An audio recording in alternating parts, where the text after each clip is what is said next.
you've got those that say, yes, well, you need to spice it up a little bit. You need to do this, you need to do that to really make it TV worthy type of thing. But you see, that's where they lose the empathy. They don't quite get it.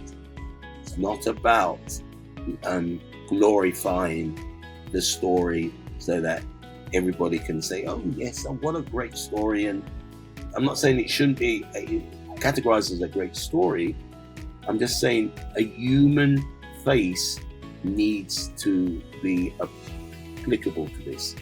You must approach it with a human face, because if not, it dies. It doesn't. It's not worthy.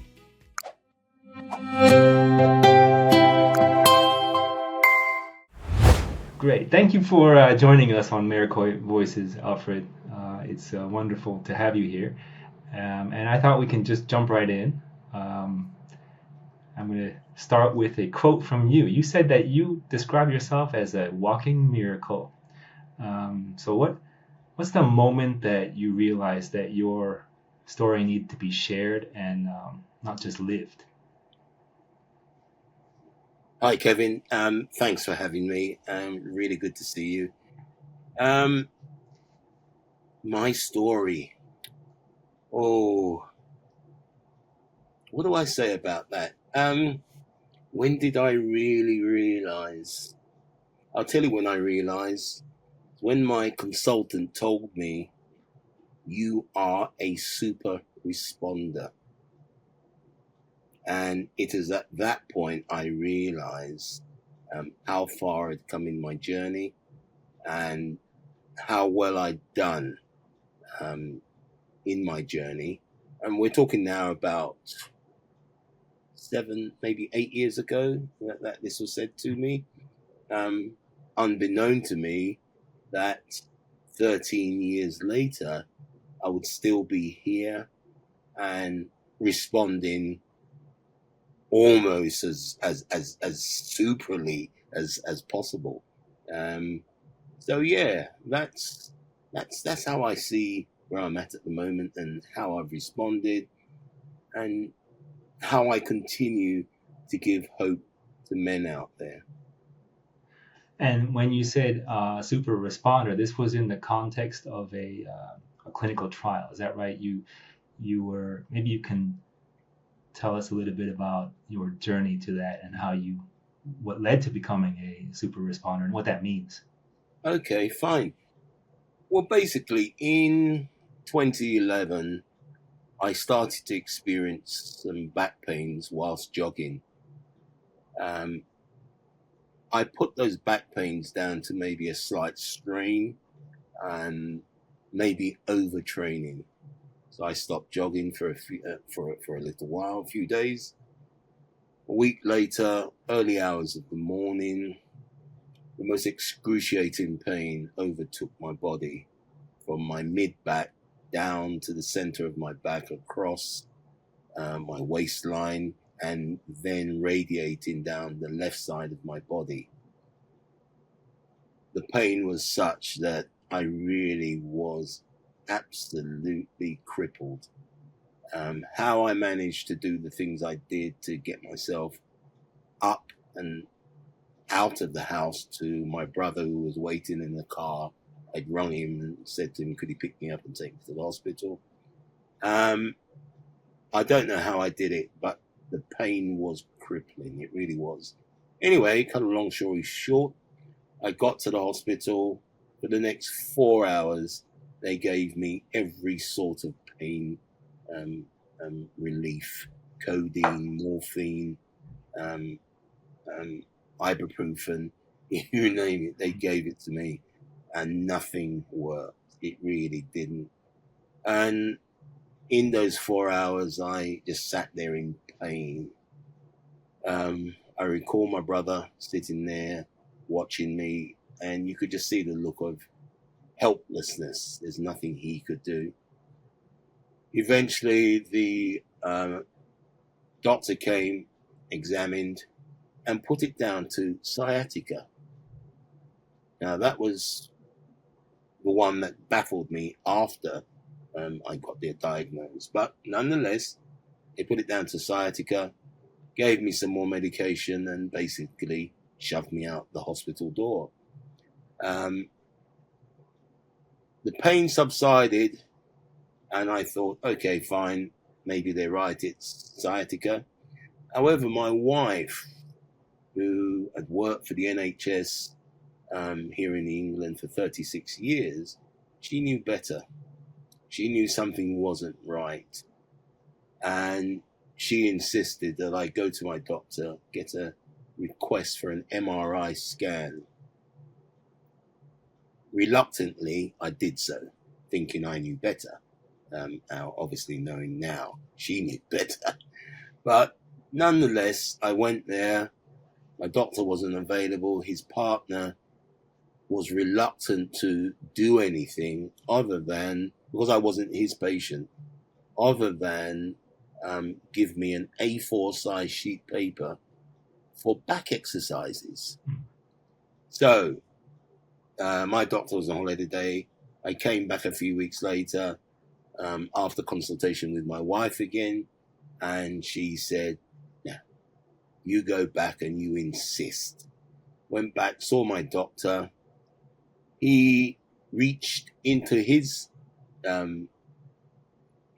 drawer to pull out the same type of paper for back exercises, and I'm thinking, your colleague's already given me that, and it's not where I'm at. Anyway, he realized, okay, maybe give it a couple more weeks. Now we're approaching Christmas 2011, so I thought, okay, I'll give it a few more weeks, and then if it continues, I'm coming back, which I did.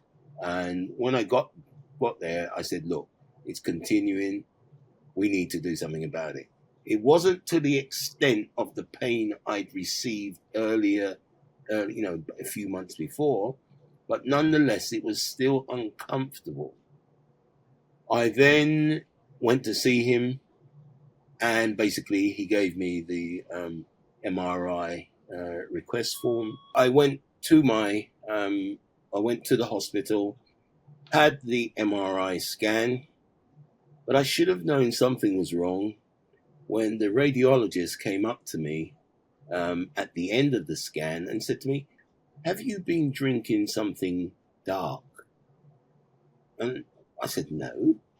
And I hadn't even drunk anything. That was the thing about it. And it didn't click until months later that what the radiologist had seen was the spread of cancer through my body. I go back to my doctor 2 weeks later for the results, and I knew something was wrong because when I walked into the room, he was attentive to the screen in front of him. He didn't really acknowledge me. There was just something wrong. In the room, there was an air of discontent. It just wasn't right. Anyway, eventually he said, "Please sit down." He then started to ask me a number of questions. And what he was trying to do was to deflect what was in front of him. Was there something else going on other than what was said in front of him? When he realized that that wasn't the case, he then said, "I'm sorry to tell you, Mr. Samuels, it's cancer." And I knew I was in dire trouble because he had tears in his eyes. I'd never seen anything like it. And I realized then I was in trouble. I didn't realize to what extent, because all he said is that you have cancer. I had no idea of the diagnosis, staging, etc., etc. Well, then came the period of having to tell the family and all of that. Then came the actual testing for the staging, and that's when it came back that it was advanced metastatic prostate cancer, stage 4. And as you know, there's no stage 5. My presenting PSA was measured at 509 nanograms per milliliters, and my Gleason was 4+3, which suggested it was somewhat of a tiger cancer. So with that now, and to put it in its right context, for a man of my age at the time, which was 54, my PSA should have measured between 2 and 4.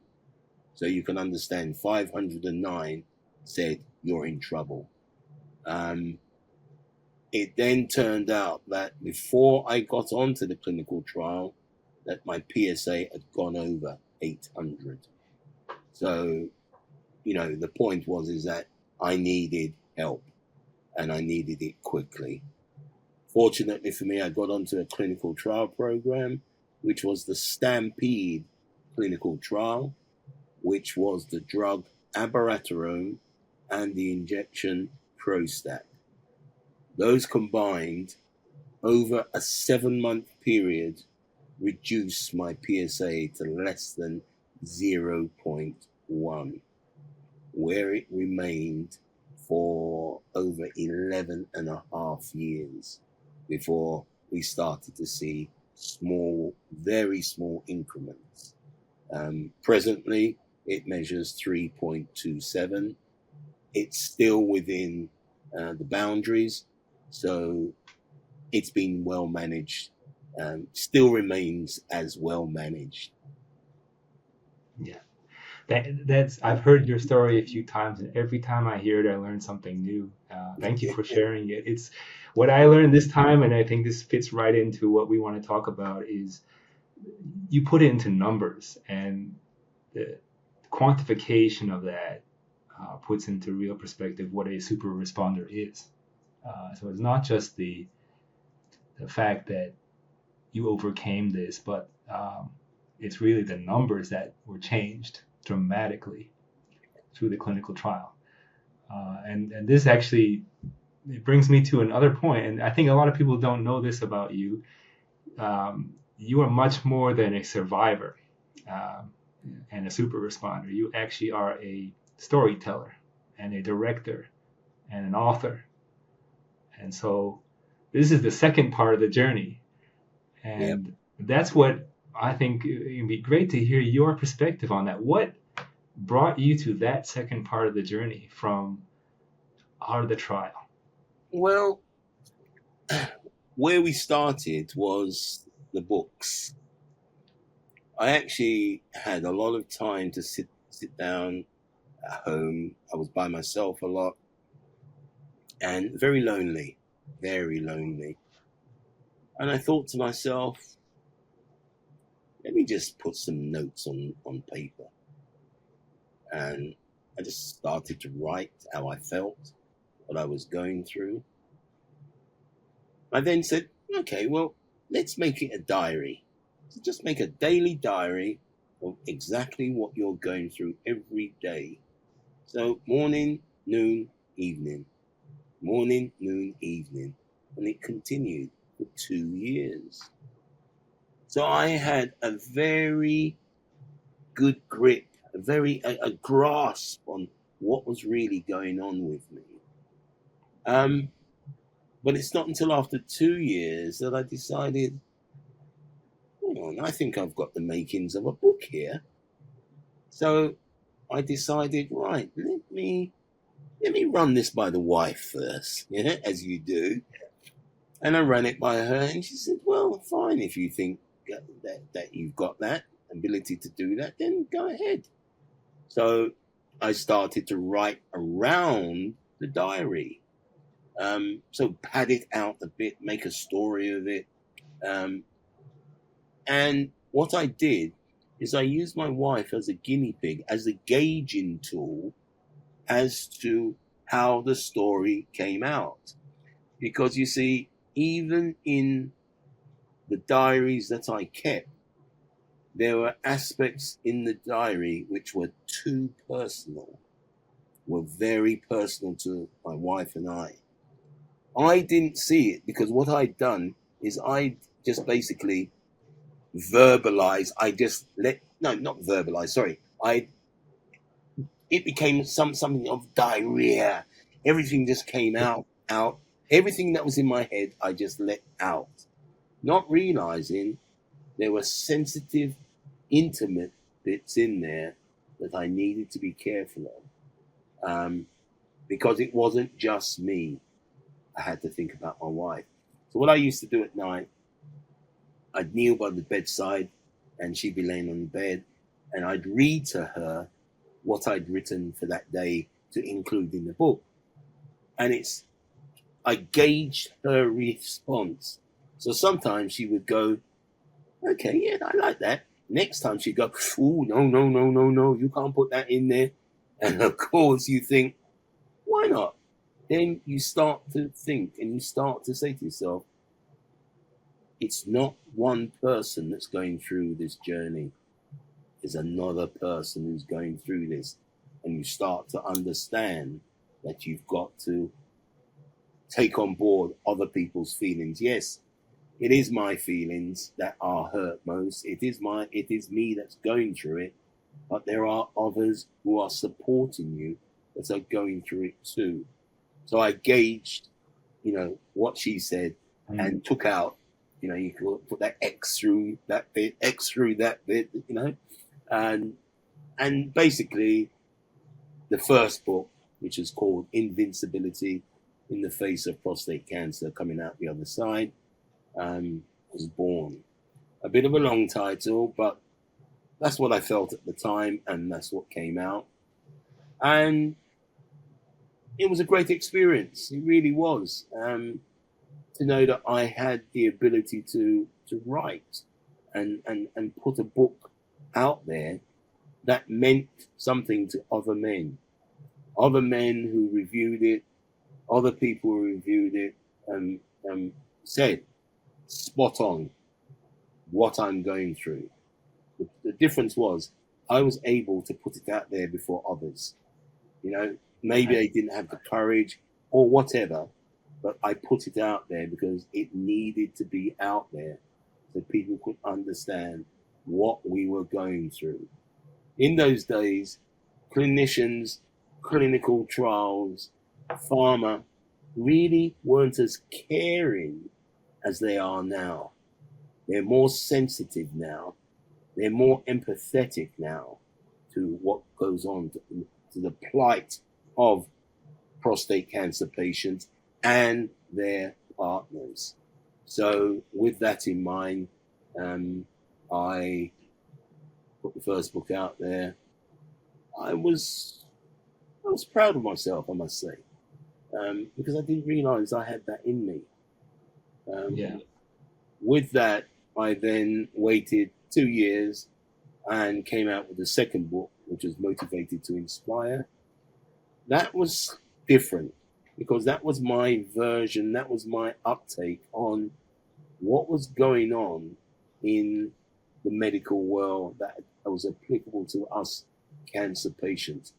The things I liked, the things I didn't like, so that was more of that in there. I wanted to tell the truth.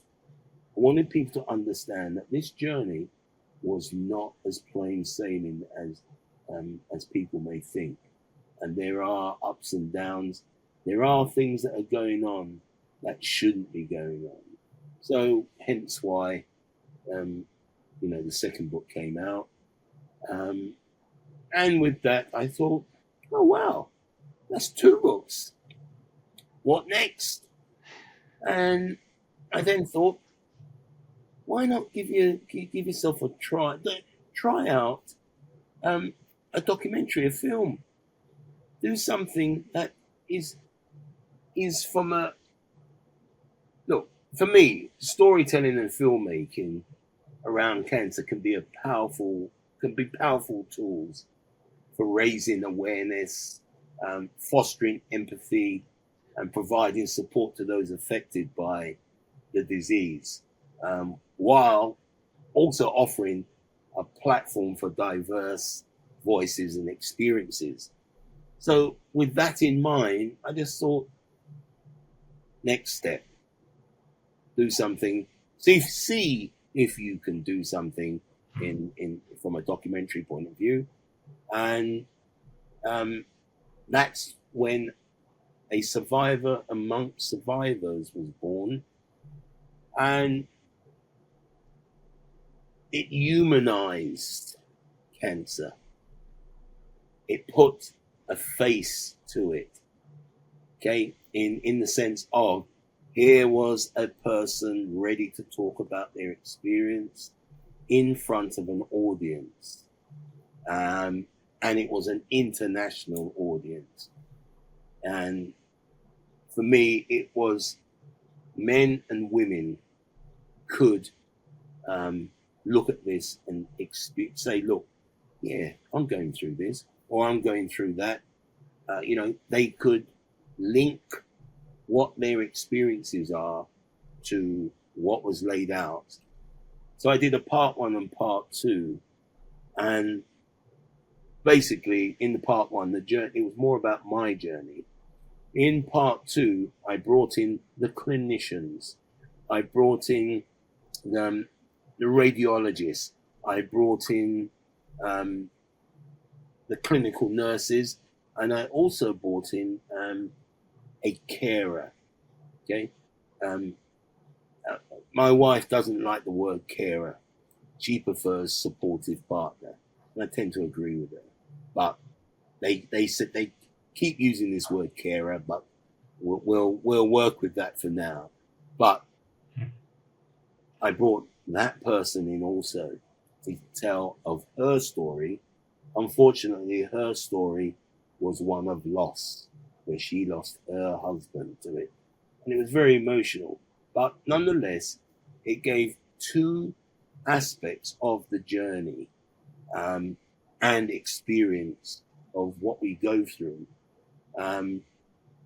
It was a story of strength, determination, and resilience that could inspire hope and empower individuals facing the diagnosis, the treatments, and the discoveries, so to speak, because you still are discovering what's going on out there, because when you talk to some of these doctors, it's very much one of where they sit back and say, oh no, the drug's not doing that to you as a side effect. We know it's doing that to us as a side effect because we're feeling it. We know it couldn't have been anything else because it wasn't happening until we started taking your drug. So these are the things, as you go through, you start to understand that the journey is much more in depth, much more wider than people realize. So, that was really where I came from in trying to create, the storytelling and filmmaking side of things. I mean, obviously, Yeah, it goes on much more, but yeah. it's an amazing story from the just basically diarizing for yourself into Yeah. creating almost a educational movement. Yeah. And what I particularly like that you mentioned and wanted your deeper thoughts on this is you brought in uh, doctors and clinicians into this story and you mentioned the importance of that. And I think that's unique. Not most patient stories don't show that side and don't connect the medical side, but you did that, and in particularly in the documentary, I know that there were interviews and inclusion of prostate specialist nurse, for example, Yeah. or the caregiver that you mentioned. What was the reason that you did that, and what do you think the meaning is that of that is for the audience or for the listeners of the documentary? Openness, honesty, transparency. I think those are things that needed to happen.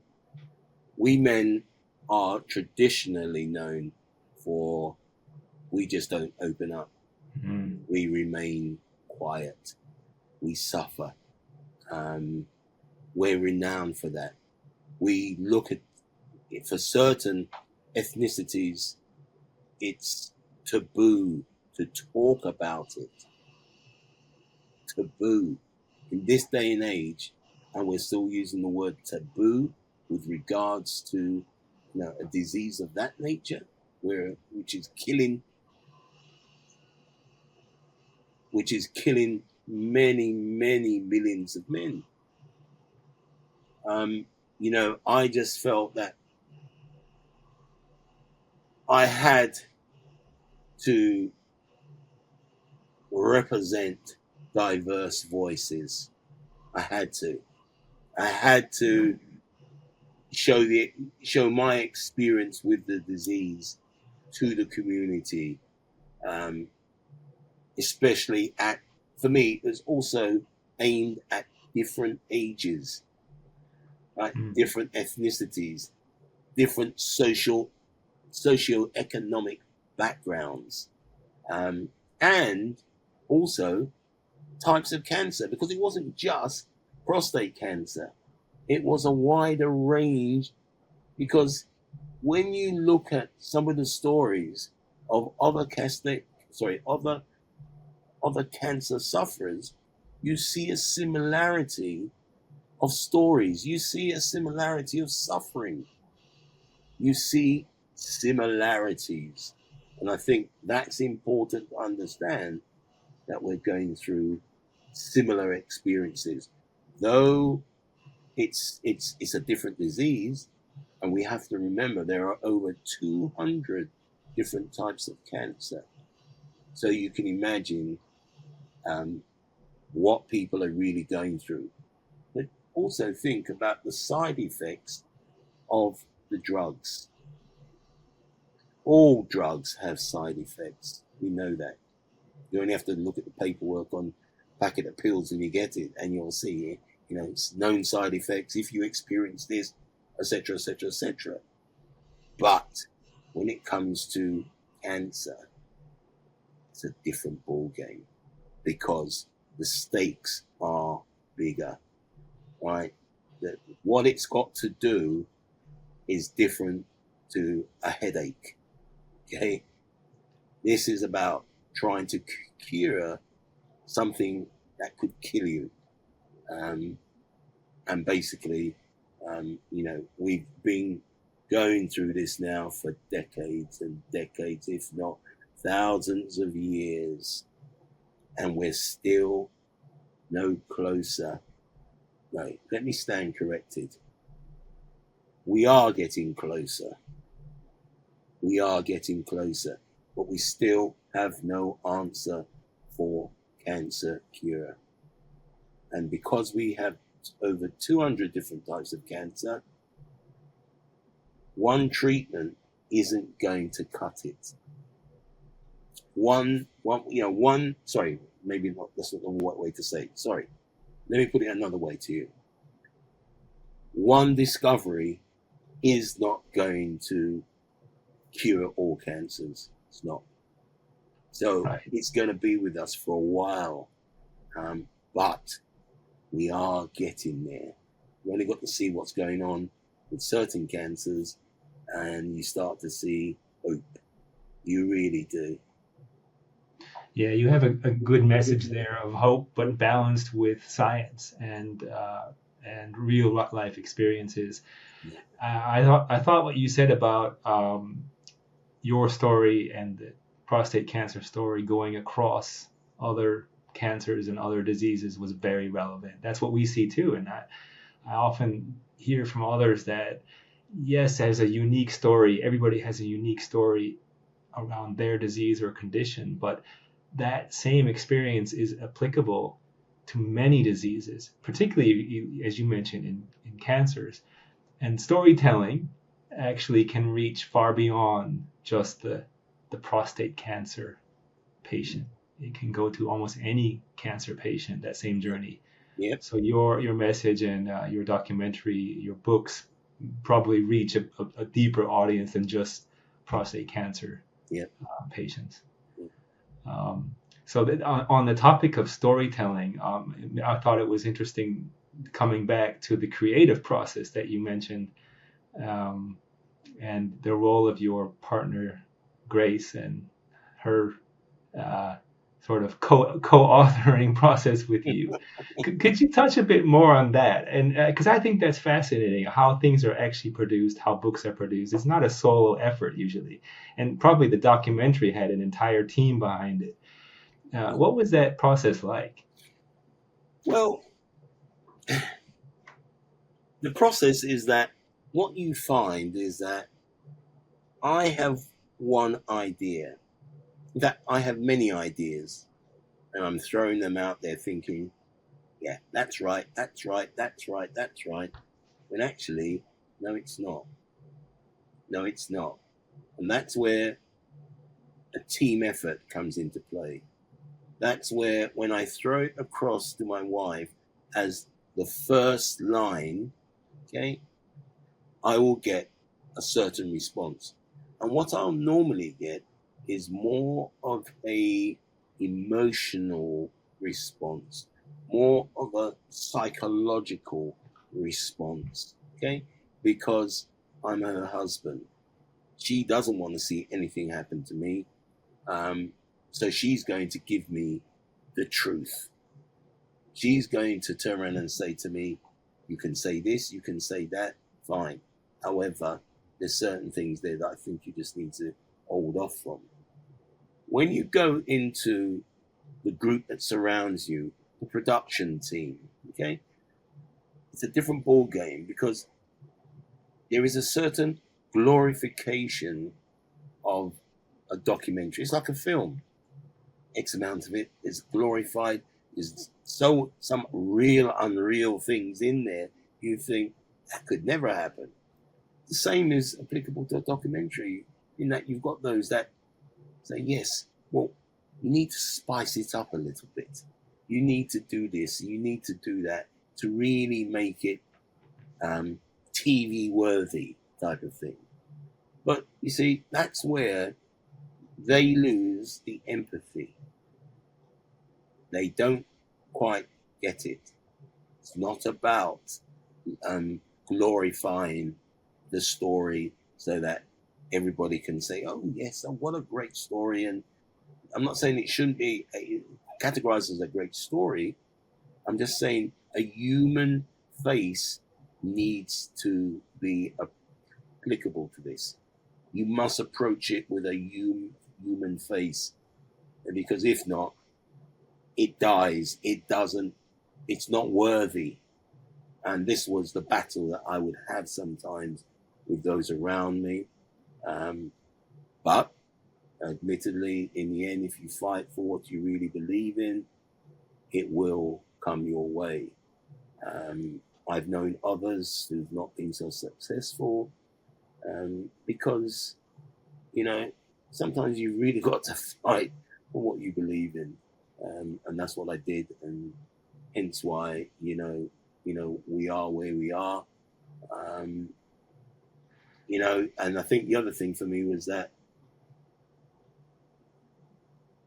some of the documentaries that are put out there are valuable resources for training healthcare professionals. That's another important aspect. They're providing a first-hand perspective of the experience of that patient. And I've known doctors and nurses who purchased the book and who've read the book and have a better insight. I'm not saying it totally changed them, but the point is at least they've read it from the patient's perspective. There can be no realer experience than the patient's experience. And that's the thing that a lot of people don't seem to get nowadays.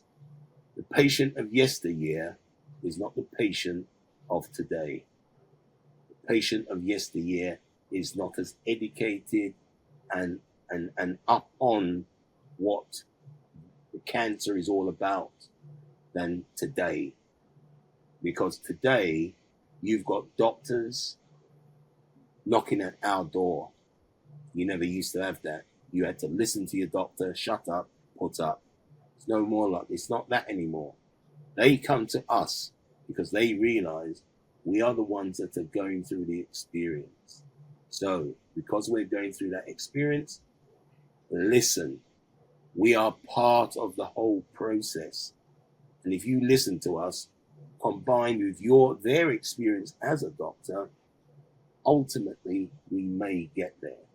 And I do think that has put a major change in the way pharma, charities, clinical research organizations interact with patients now. So, yeah.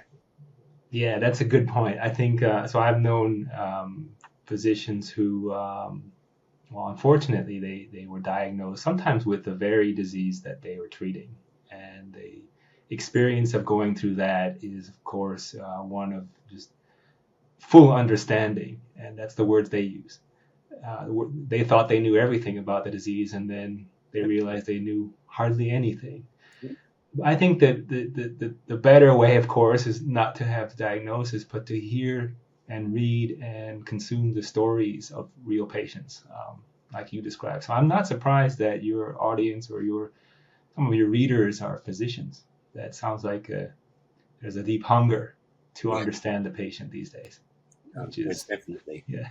And I think also look, cancer stories can be powerful. That's without a doubt. But it's also important to avoid portraying cancer as solely a death sentence, as this can be counterproductive and discouraging. So this is why a humane aspect to it had to be put in there so that people didn't think, hey, this is immediate death. It's not. And I'm a living proof of that. That 13 years later, I'm still alive. You imagine had I, succumbed 6 months after they said that was going to happen, how many people would be sitting back saying, yeah, we told you. But that's not the case. 13 years later, I'm still here. Yeah, your journey is amazing, coming from being, let's just call it, a survivor to a creative and to a storyteller, and then to reaching, I think, pretty much a global audience that cuts across generations, ethnicities, and far beyond the prostate cancer community. So we're looking forward to the next chapter that you're writing, and it would be great to have you back when that is ready, whatever it is, a documentary, a book, or a new mission. So You're more than welcome. Believe me, you'd be more than welcome. Many thanks.